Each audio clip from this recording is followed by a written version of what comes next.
That was our only marketing strategy, was to make these tentpole videos, and we would engineer it to try to go viral. So we used to write a press headline and figure out how we could get a video asset that would get us that press headline. We ended up doing several $1 million worth of business just off of YouTube videos going viral. Welcome to Notes from Video Village, where marketers share their thoughts and insights on everything video, from content strategy to budgets to their experiences producing broadcast commercials, internal videos, social media reels, and everything in between. I'm your host, Dan Lichtenberg, and today I'm talking with Christine Zalocha, who's currently a product marketer at Microsoft and the GTM lead for Microsoft's AI. She's worked on everything from Super Bowl ads to scrappy micro-influencer campaigns with video content. And this is going to be a really interesting conversation. Let's get into it. To start with, just tell me your name, your title, where you work. Hi, I'm Christine. I'm a marketer with almost 12 years of experience working at various startups, including fintechs and several AI companies. I'm currently leading the go-to-market strategy team of the AI division at Microsoft.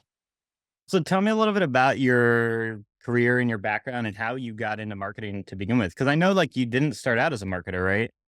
I did not. I was working as sort of a Jill of all trades in the magazine space early on in my career. And at that time, magazines like Glamour, which is where I work, were trying to figure out how to convert all of their magazine stuff to digital formats. And I just happened to be there around that time, interning and freelancing and helping them bring everything online. And I actually produced some of my first video helping them bring everything online, and I actually produced some of my first video content there. They sent me to the US Open, and I thought, wouldn't this be really great if we turned this into some video segments for glamour.com? Because we were just getting the .com off the ground. And I stuck around in the publishing industry for a minute, couldn't decide what I wanted to do. Had one of those moments where I was like, this isn't really like the Carrie Bradshaw life that I had envisioned for myself. It's a lot more brutal. It takes forever to climb sort of through the ranks. And it was very much Devil Wears Prada at that time. Nobody was really leaning in. And then I took a brief break while I wanted to figure out what else to do with my life. And it led me to working in the toy and gaming industry. And I worked for Hasbro and Mattel. I worked on brands like Trivial Pursuit, Cranium. And then I had another totally different career pivot, but it was related to toy and gaming, where a company called GoldieBlox, which was located in the Bay Area, just had a video go super viral on YouTube in the early days. And I said, this is the company that I want to go work for. Turns out that my former boss from Hasbro was the CMO of the company and had me come out, and I became their head of marketing. And that's really where I learned the power of video marketing, because we had built our entire company on our videos being highly engaging and going viral. We had several videos go viral while I was at the helm. So that was our only marketing strategy, was to make these tentpole videos. Like we would do one a quarter anytime we had something launch, and we would engineer it to try to go viral. So we used to write a press headline and figure out how we could get a video asset that would get us that press headline, essentially. And we would use the power of social media at the time. And we had a huge community that we had built up of all these fans and all these women that were very supportive of our mission, which was trying to get more girls interested in engineering. We ended up doing several $1 million worth of business just off of YouTube videos going viral. I remember all those GoldieBlox videos. That was awesome.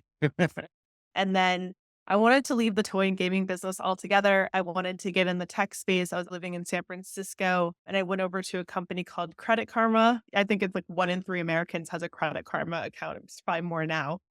But I had taken over as their head of social media. They didn't really have social media at the time, and they were trying to figure out how do we talk about money on social media in a way that's relatable to people. So obviously my go-to tactic there was to adopt video at the company. And we wanted to make money less taboo. We wanted more people talking about their finances. We wanted to help people make financial progress possible. And so we would do a series of videos and a lot of tests. We started out on Facebook, and we had done a lot of tests with different video campaigns. And we ran into a lot of challenges, 'cause when you work in the financial space, there's a lot of restrictions about what you can and cannot say.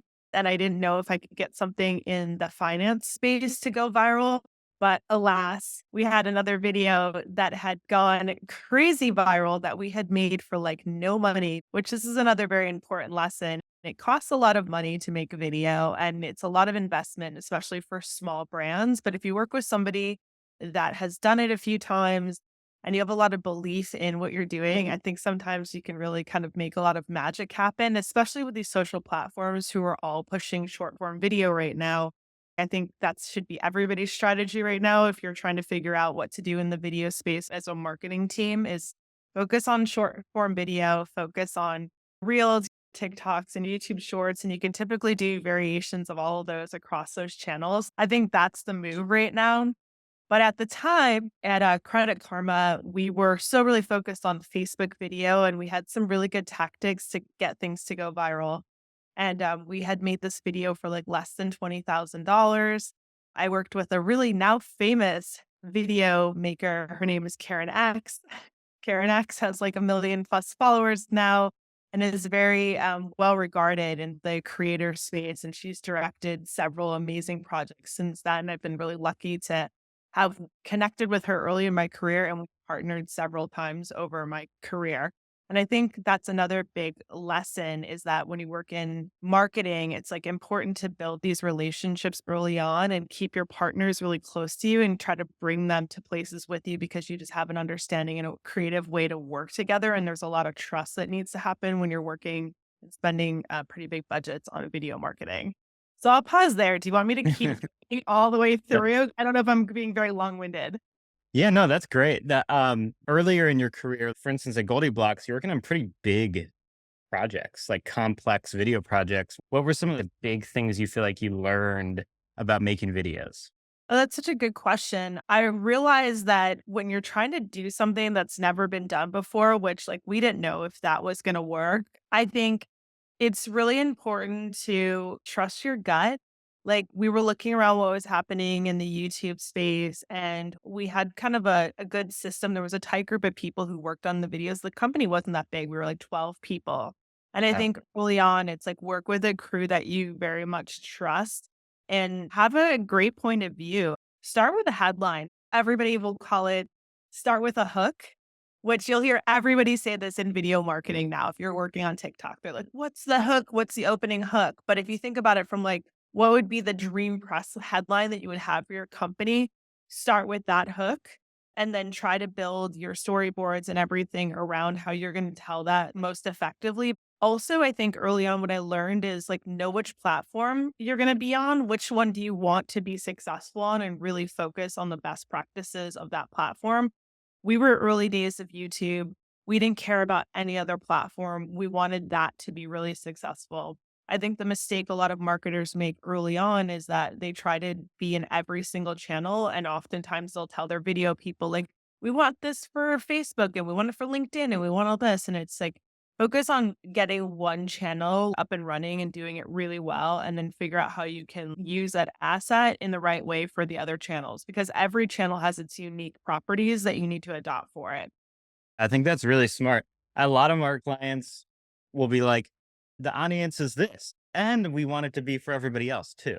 What if you can only be successful with one audience and then from there figuring out what platform and what, instead of just being like, we're going to make a video that is just successful everywhere? That never happens. No, and I think that you may bring up another good point, which is know your know the persona that you're going after, know your audience. Like the more niche down, especially today more than ever, because the algorithm just like serves content based on certain niches now. So it's never been more important than to kind of really understand who you're going after. At GoldieBlox, it was so clear who we were going after. We were going after moms with daughters who are ages like 4 to 6 years old. And we wanted to make stuff that we knew was highly shareable. Like you were going to send this to your friend, and that was a form of currency. Like, check out this cool video. Doesn't this make you feel so good? Like, women should be engineers, and so on and so on. That's a great example of, and then it's going to be interesting to hear like your next jump was SoFi, another financial company that has such a different audience. So at SoFi, we had this perfect example. This is such a great segue, actually. We had that audience that we would call Henry's, which was like an acronym for high earners, not rich yet. And we were initially selling loan refinancing to them. The most boring thing ever. Like, here, come and consolidate your student loans with us. Such a boring topic. But we also knew we wanted to do other things beyond just refinancing. Since then, we went into mortgages and became an investment app and a banking app.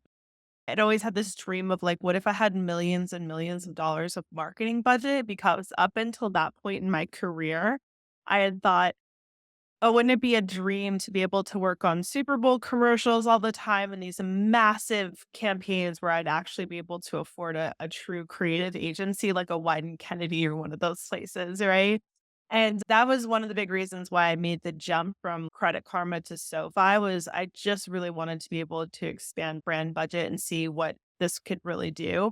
And I learned a lot of lessons from that. I learned that it's actually way more fun to spend less money on video marketing and really put it all into brainstorming, coming up with just an amazing concept that you don't actually really need all these huge dollars. I had a video there that got featured as an ad of the week. And again, I had rejoined up with Karen X and another guy named Brian McDowell. And this is another really good video hack for marketers too.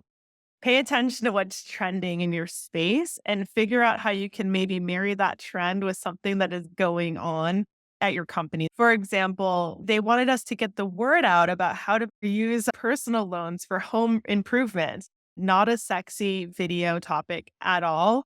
Tiny things were trending at the moment. There was this whole niche thing going on the internet where you would just take tiny little items and make stuff with. We had this idea to do an entire tiny home renovation. It looked like a normal renovation when you were looking at it on camera, but then you saw these hands come in and like rearrange everything. And you're like, oh my God, that's actually like a tiny kitchen that's getting made over from old to new. And people loved it. And that social video ended up being the first time I ever had a social video become a TV spot that we converted for the NBA playoffs that year. And I think we did that whole insane campaign TV spot for like $100,000. Wow, Yeah, that's no awesome. fun. Yeah. So, walk us through like the next few stuff around your career. Aura, right, is next, and then Yeah. I feel like I've like lived a million lives. I started working at a company called Aura, which at the time was not doing so great, to be honest. They were with two former heads of Twitter and they were making a photo sharing app. So they were not only creating this like privacy photo app scenario, but they were also giving people the ability to display it. And so I joined the company as like one of their first or earliest marketers there. And yeah, I ended up staying at the company because I just loved it so much. But what I'll say is where I made the biggest shift of like not making video myself, but coming up with a way for people to create videos for me and do it at scale, especially video influencer marketing was becoming so big. And I think you had to like figure out how to kind of train these people or brief them as like their own kind of video production companies to create videos for you, but then also use their audience as your distribution channel.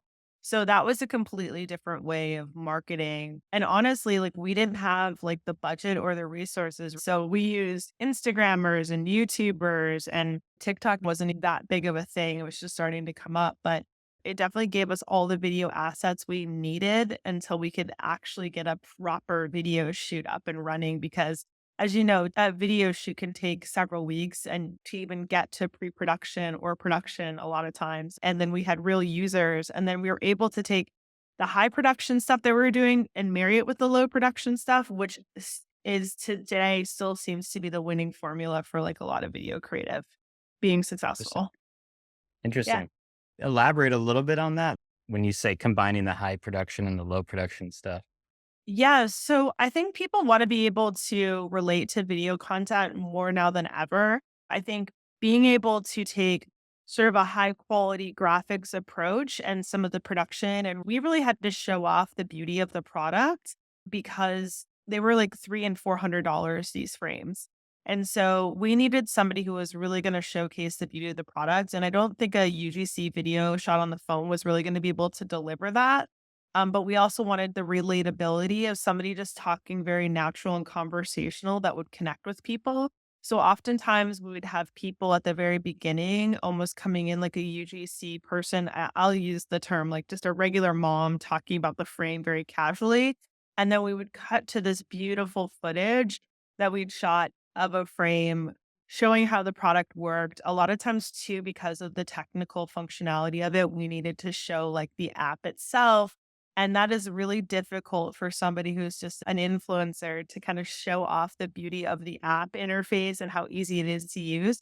So we were able to just assemble a lot of the parts together. And that seems to be truly what was a winning formula. And I think now I see in a lot of other creatives that I'm working, that seems to be the way to go. Interesting. Cool. Okay, so then you worked at a company that like just did video, right? Fit on? I just love working at startups and I love taking startups from 0 to 1. And I had the opportunity to join FitOn, which was an amazing fitness app, which was run by the former people from Fitbit. And the entire product was really video content based. And so we were really actually like a content studio in a lot of ways. And it was the first time I'd ever really worked at a company where the foundational product was workout videos or was video. So we had kind of two arms of the company. We had to make all this content. This all happened during COVID. A lot of stuff was remote during that time. So we were doing like a lot of remote shoots and we constantly had to roll out new video content. We eventually became the number one fitness app, which is amazing. We had like 5x more downloads than Peloton during the pandemic. We were absolutely crushing it. And then the trick for me was how do we take this video content that is very formulaic and very class like? It was all the same studio, right? It was like somebody working out in a studio. And then how do we turn that into marketing assets to get people to download the app? A lot of times you're on set shooting video for another production that's like totally unrelated to what you need for marketing. But we would show up on set and we would just take our iPhones and we'd find moments in between takes and we would have like the trainers do selfie style videos and talk about a topic. We'd have things that were trending right now on the internet for social media content. We'd have them jump in and do some of the TikTok trends that were going on at the moment. And so we were able to figure out ways to just like sort of hack the system and use this like UGC selfie style video that was becoming very popular at the time to be able to extend the life of those shoots. That's awesome. That's something I see a lot with our clients is like we're making this big production for them, but then they're like, but can we just like grab a handheld camera and do like an ad for this or just like a social shout out?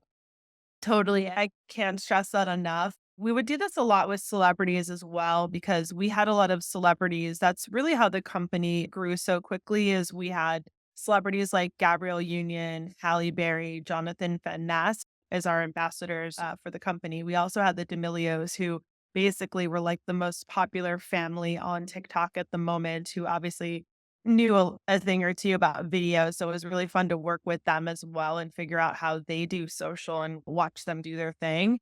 But I think what we've learned is I would shoot a lot of these videos with celebrities in particular, and we would shoot it on the main camera. And then I'd say, okay, let me jump in and I'm going to help you do like a selfie video. And a lot of times that selfie video, that hook at the beginning, I would have like 10 intro lines that I would want them to say and I'd have them do the hooks and just say the lines over and over again, capture that content on my iPhone, and then I would marry that with the main cam footage. So I'd put the hook in front of the main cam footage that we would get that was the high production stuff. And that was like one of our most successful formulas. That's awesome. Okay, so then from Fit On, that kind of takes us to today, right? Like, are you doing any video at Inflection? Tell me a little bit about that.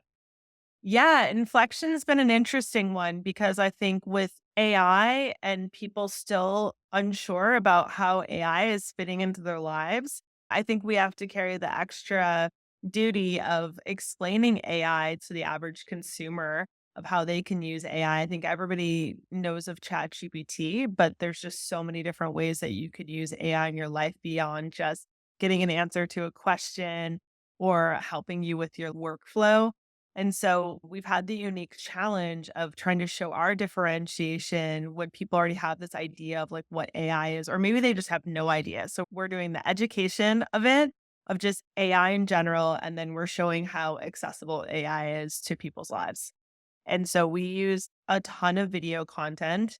As you can imagine, we do a lot of product videos because we want to show off the interface of the product and we want to show how easy it is. We're on 13 different platforms at the moment. And so we obviously need to communicate how all these different platforms work with an AI. You can DM Pi on Instagram and have a full on conversation with an AI. Or you could have a conversation with us on WhatsApp, or you can download the app. And so there's a lot of ways in which we need to communicate where we are. So that's like one type of video is like really leaning into like product explainer videos. But the other tried and true is truly been TikTok and YouTube shorts. Social media video has been a great way to make AI accessible to more people. And we wanted to reach everyday people because our product is just so helpful. I think that's like the best playground and best place to like reach people. That's cool. Yeah. I mean, I wouldn't even have imagined your company to like engage much with social media. So that's really interesting.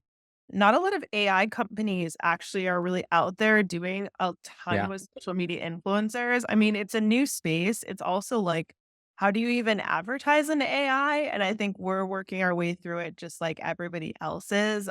We obviously have some competitors in the space. ChatGPT has obviously grown super viral through word of mouth, but you have like Copilot and Claude. We're definitely in an interesting space, and it's been really fun to watch all the AI companies try to figure out how to explain product. The one I've seen the most is the AI pin.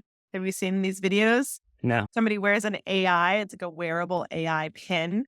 And they just talk to the AI by like, tapping on the pin. And they've been doing a ton of video marketing. So I love reading the comments because people also have a healthy fear of AI. And so I think you have to be really careful when you're kind of explaining all the things that AI can do in your life because there's going to be a lot of like backlash too. Yeah. It also seems like, based on what I was looking at with Inflection, is you're positioning the company a bit more as a B2C company than maybe like OpenAI, which is more like selling platform to other companies, which is interesting. Yeah, I think the world of AI is super wild because everybody is building their own model, as you know. So to demystify it a little bit, and I definitely don't have an AI background. So I had to learn a lot of this. Majority of Inflection right now is engineers. We have two marketers on the team at the moment and one creative at the entire company. So anything you see out there, that's usually us being very scrappy still and just trying to figure out what are the best messages and ways to help people understand AI a lot better. Awesome. So, okay, now we kind of covered like all the different ways you've used video across your career. And we've hit on a lot of the questions I was going to ask you anyway. But as you think about all that stuff, can you think about any time when you or someone else, maybe like on a marketing team of yours, use video ineffectively, and why and how would you go back and fix it? Yeah, I think the way that people have used video ineffectively, in my experience, is not understanding which platform they are going to put the video on. Where are you distributing this video? Who do you want to watch this video? And I think everybody used to go in with, I'm going to make this catch all video and I'm going to shoot it 16 by 9. And then they realize they get the footage back and they try to shoehorn that footage into social and it gets nothing because at the end of the day, if you wouldn't watch this video content on your own social media feed, there's a really good chance that no one else is going to. And you'll see probably I've dealt with a lot of CEOs in the past who've like really wanted this commercial and then they're like and then social media you can use it and post it on all your social channels. That is like the number one don't when it comes to just marketing in general is trying to think about your campaign from top down. I think the better way now to think about a campaign is social media assets can totally become your commercial. Nowadays, it's like always make sure you can shoot it for 16 by 9 because you never know when your viral TikTok can become a TV spot also. Well, Bring two cameras. yeah, exactly. Exactly. That's awesome. I think if there's like any other like lessons, like surefire ways to like fail here at marketing. One I'll say that I see a lot. One of the things I always tell marketers is, especially for social, do not forget captions. A lot of these channels is like sound is automatically off a lot of the time. Make sure you put a lot of effort into your captions, and you wouldn't believe how many times I watch somebody's video and I'm like, I can't believe they didn't add captions. Right? It's like you spend $100,000 on this video and then you don't spend an extra 500 or 200 to get captions. It's like, makes no sense. And do nice captions. Do Yeah. something a little bit different. I think a lot of people just like use the in-platform captions, but spend the extra money to just have a motion graphics designer Hmm. for the day make some beautiful captions and intro cards for you. Yeah. No, that's a good point because they're kind of annoying to read. So make them more pleasant. Right. You mentioned kind of like how in your career you've had big budgets and really, Mhm. really small budgets. So, like for somebody who wants some advice that maybe it's the first time they've gotten a huge budget for video, what's some advice you would give them? And then for someone maybe who's used to big budgets and now like is at this scrappy startup, what would be your advice to them?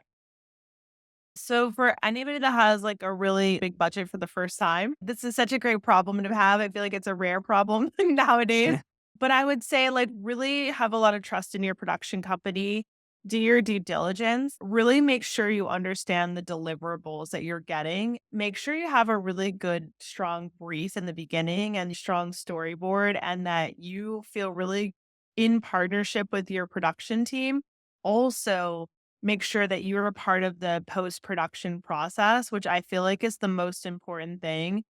Make sure you get your post people on set and involved in the project as well as early as possible so that they can understand how they are going to edit it for you and also understand the platform. Find people that you really trust and that are really going to work with you and that are going to go the extra mile to get you all the cut downs and the edits that you really need.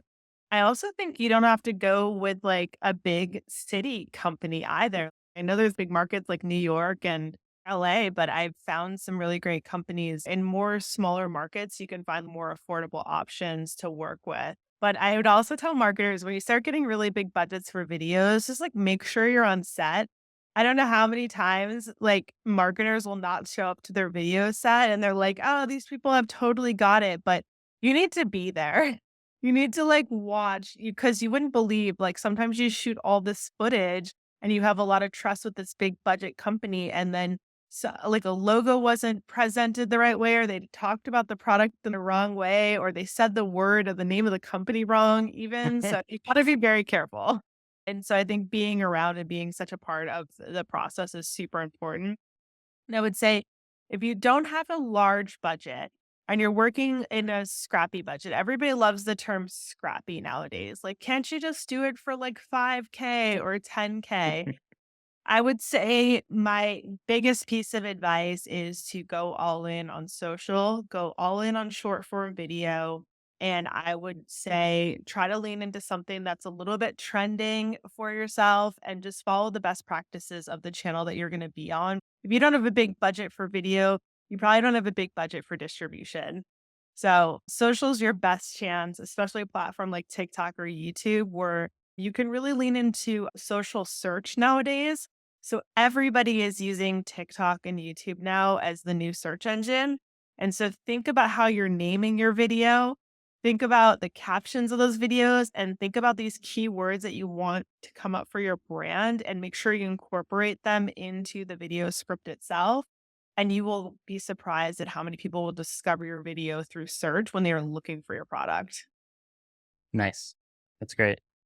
A lot of times I see, yeah, they'll put a big budget behind the actual video production, but then they'll just kind of like click upload and yeah, well, hopefully people see it. And no, there's a lot Yeah. more work to do.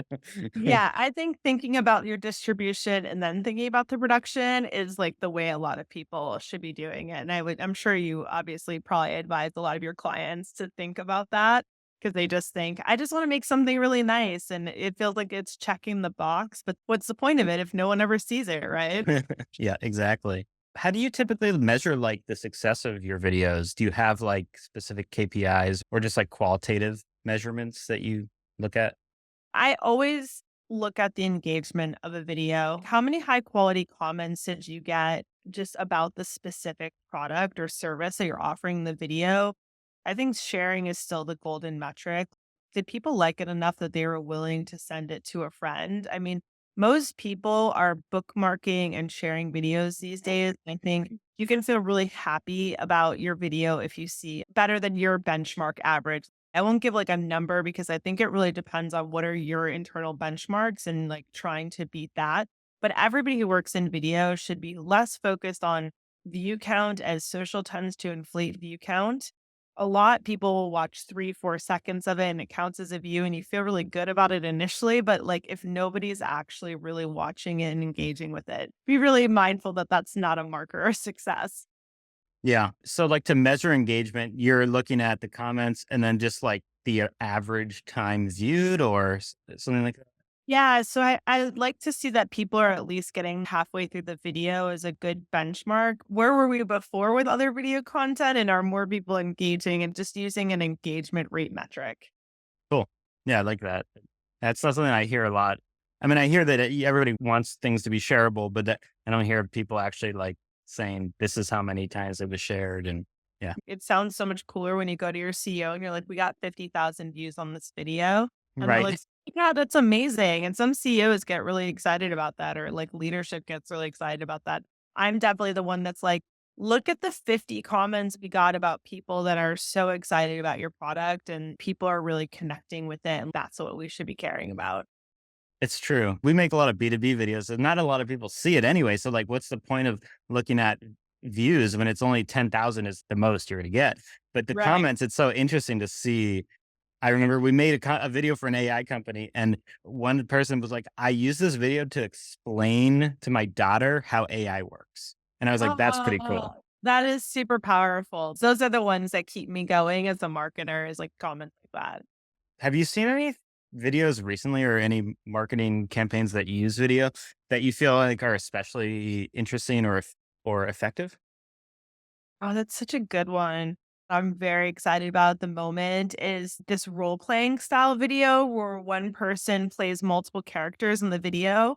So it's really kind of came from like a TikTok trend where somebody's like pretending to be this one character and then they jump over, put a hat on, and then they talk in like a different voice. And I feel like that's such a good way to explain a product or explain a service is like, or the personification of a service, like somebody acting like the service as like a human and how frustrating the service can be. And this is like such a good one for like a B2B company. Like have somebody be the personification of a frustrating experience with a digital product, like have somebody embody the digital product. And I think that's such an interesting trend for marketers. I saw this woman the other day. Her name is Marta Pareto.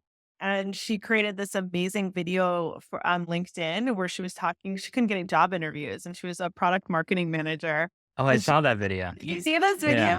So well done, and I looked at the people that did the video, and I was like, "She must know somebody because there was a very well-known production company that did the video, and I think it was Mm. like a passion project for them. As a marketer yourself, you still have to market yourself to get a job, and it's especially true in, like, this job market, and video content can open up a lot of doors.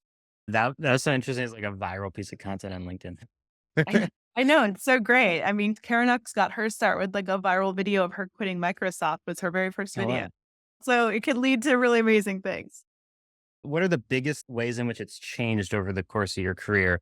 It sounds like you were using it mostly in social for a lot of your careers. You were like early days of social with video, but how else has it changed? I mean, obviously TikTok didn't exist, but I think there's been this democratization of video to use such a buzzy, like, kind of word right now, which is that, if you wanted to do captions, it was really difficult. There's a lot of caption apps now out there. If you wanna use a prompter, like a teleprompter on your phone for your video, like, you can do that now.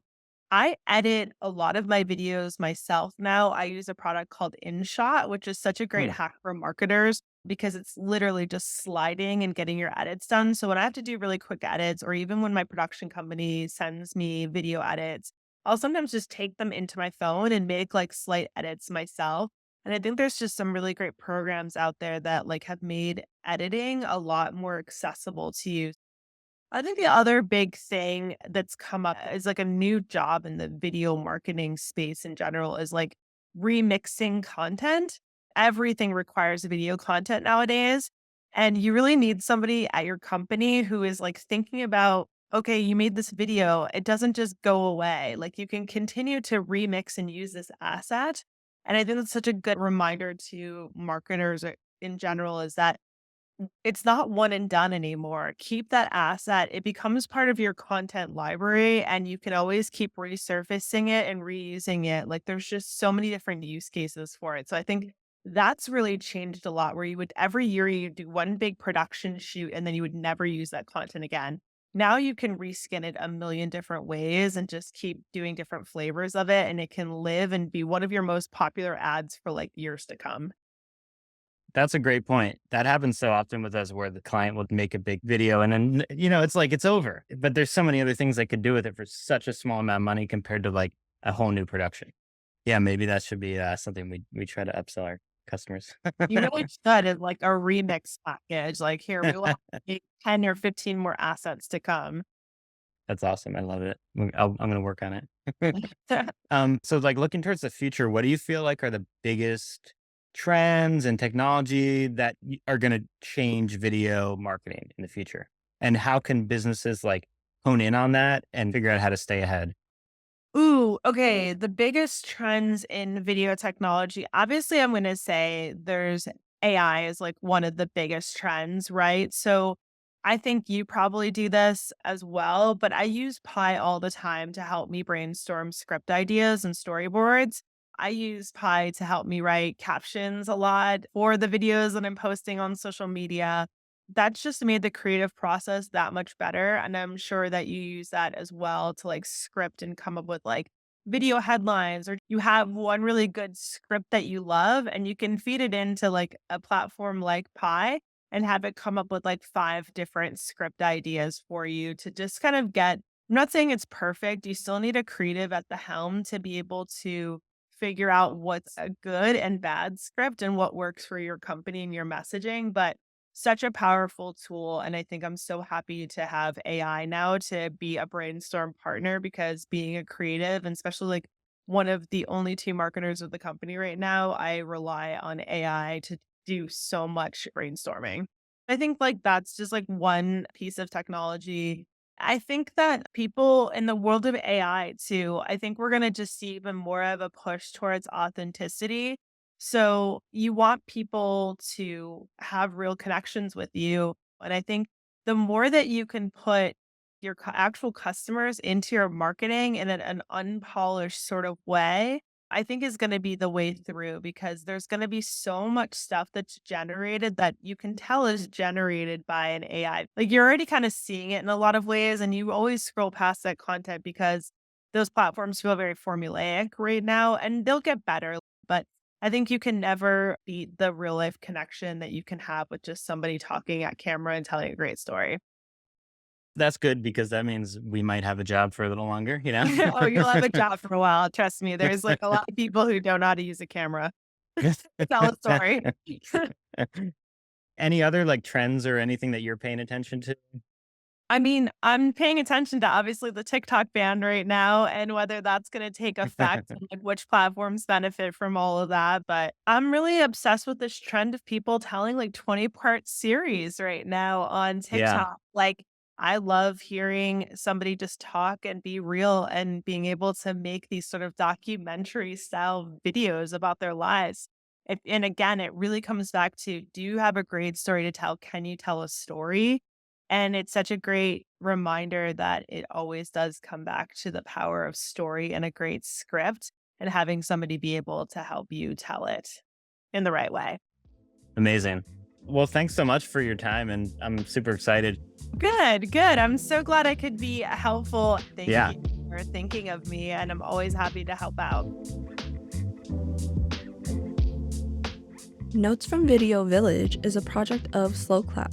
This episode was produced by me, Durissa Hicks, with help from Katie Bales, Beja Lee Wang, Jake Richard, Alexander Flores, and Dan Lichtenberg. Join us next time for an interview with Ling Wu Liu, Director of Marketing at the San Francisco Foundation.